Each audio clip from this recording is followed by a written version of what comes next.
I do quite often get people asking me what is a scary movie to recommend to them, and you know what? I always go back to Arachnophobia.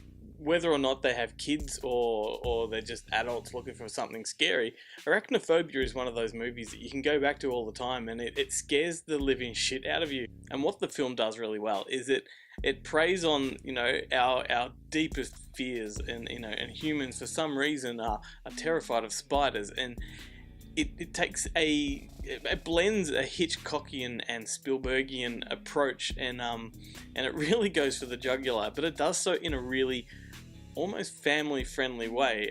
You know, there's no nudity, there's no gratuitous violence, there's no gore, there's no blood, but it's fucking terrifying all the same, because they employ practical effects. There's no digital effects. There's shit tons of spiders all over the place, and they're real spiders. You know, they imported these things from New Zealand, what we Aussies would call the huntsman spider, which is like an Avondale spider, and they set them free. They set them loose on this set, and they controlled them with heat and fans and things like that. So the actors are interacting with these, you know, these fucking terrifying animals or insects or arachnids, whatever you want to call them, and they jump at you. They pop out of drains. They hide in shoes. They hide in hats, and they jump on you in the shower, and it's fucking mortifying. I remember back in the early 90s when it hit cinemas, the trailer or the commercial spot played on television, and it played it like it was a legitimately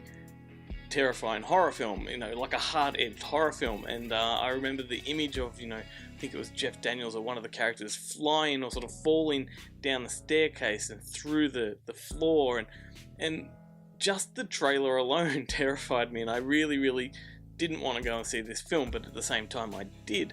And I kind of feel this is the sort of movie that the younger generation of today, like the millennials, they're really missing out on, because one, these kind of films don't exist anymore, at least not of this caliber and this quality. And if they do exist, they go straight to video. They don't even go to the cinemas, and you can't enjoy the raw emotion and the terror that you would get with an audience. And even now, almost 30 years later, which makes me feel really old, but it holds up really well, you know, and that is because of the practical effects. You could play it against any movie that is, you know, going to the cinemas now, and it could have been filmed yesterday, you know, aside from you know, telltale signs like a few fashion faux pas and things like that. It is otherwise a contemporary film with funny characters, relatable characters, classic characters, the small town setting. I'm sure it's recognizable to a lot of people, and you've got actors like Jeff Daniels and John Goodman and Julian Sands, these actors that are still working in Hollywood today. So it all sort of holds together now just as well as it did back then. And of course you had Spielberg pulling some strings behind the camera, and even though his long-time producer Frank Marshall directed Arachnophobia, there is no doubt that Spielberg was behind the scenes pulling some strings. I'm sure he directed some scenes. I mean, most of the film is very Spielbergian, which is cool, you know. And Frank Marshall went on to direct other things, you know, like Congo and Alive and 8 Below, and he's forged his own signature. And so, yeah, the most wonderful thing about the film is that in Australia it is a PG-rated film. It is family-friendly in almost every way. It will scare the shit out of kids. It will scare the shit out of adults, but that's a good thing, and there's nothing wrong with that. And if you're looking for a really scary, creepy film to watch on a Friday night with the lights out and the volume up, Arachnophobia, without a doubt.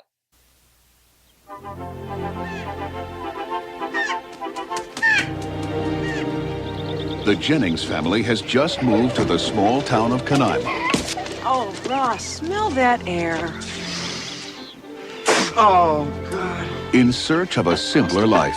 Want to blow up a bullfrog? Okay. It's the perfect place. Goodbye crime, goodbye grime. Except for one pesky little problem. Come with me and look at the web. The web? I have a Terrible fear of spiders. Come on, we live in the country now. It's time to work through this irrational, paralyzing terror. It's not irrational.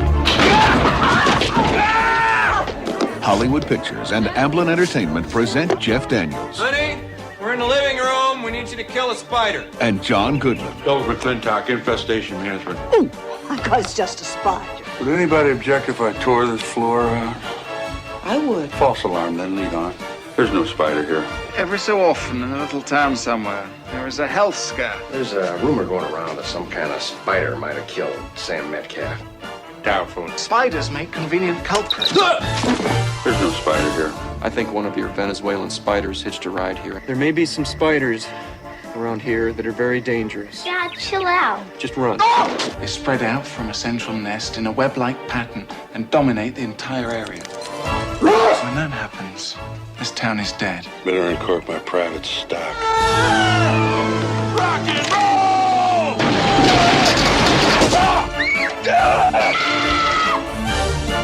Hollywood Pictures and Amblin Entertainment present Arachnophobia. 8 legs, 2 fangs, and an attitude. Perk up, Lloyd. If we find the spider that did this, you can arrest him. Arachnophobia, a thrill-omedy.